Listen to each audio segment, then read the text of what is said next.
Halo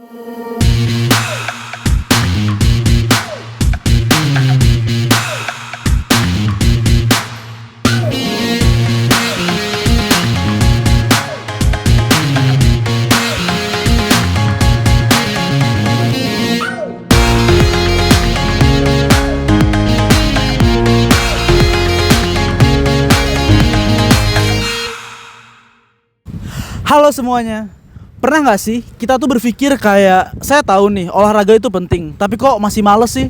Atau saya tahu nih minuman manis itu tidak sehat, tapi masih aja sering beli.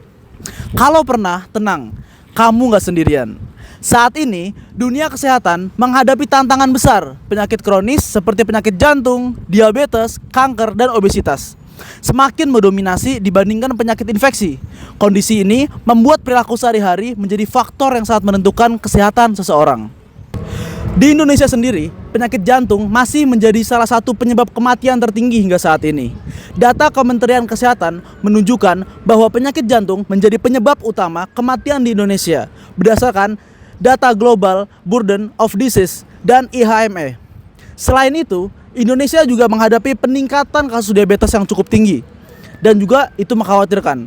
Federasi Diabetes Internasional atau IDF memperkirakan terdapat sekitar 20,4 juta orang dewasa di Indonesia yang hidup dengan diabetes pada tahun 2024 dengan prevalensi sekitar 11,3% dari populasi orang dewasa. Pertanyaannya, jika kita sudah tahu bahwa perilaku sehat itu penting, mengapa masih banyak orang yang kesulitan untuk berubah? Mengapa perubahan itu penting? Perubahan perilaku bukan hanya tentang hidup lebih sehat, tetapi juga tentang mencegah berbagai penyakit yang mengancam kehidupan. Sebagai contoh, menurut data Kementerian Kesehatan, penyakit stroke menyumbang sekitar 19,42% penyebab kematian. Sementara penyakit jantung atau serangan jantung menyumbang sekitar 14,38% penyebab kematian di Indonesia. Faktor risiko penyakit tersebut sebenarnya berkaitan dengan perilaku sehari-hari.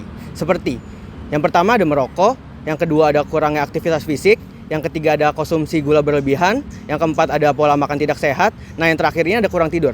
Karena itu, perubahan perilaku dapat membantu mencegah penyakit, mengurangi gejala, meningkatkan kualitas hidup, serta meningkatkan kesejahteraan psikologi seseorang. Bagaimana perilaku terbentuk? Menurut teori pembelajaran atau learning theory, perilaku terbentuk melalui pengalaman. Kita belajar dari apa yang kita lihat, rasakan, dan dapatkan dari lingkungan sekitar.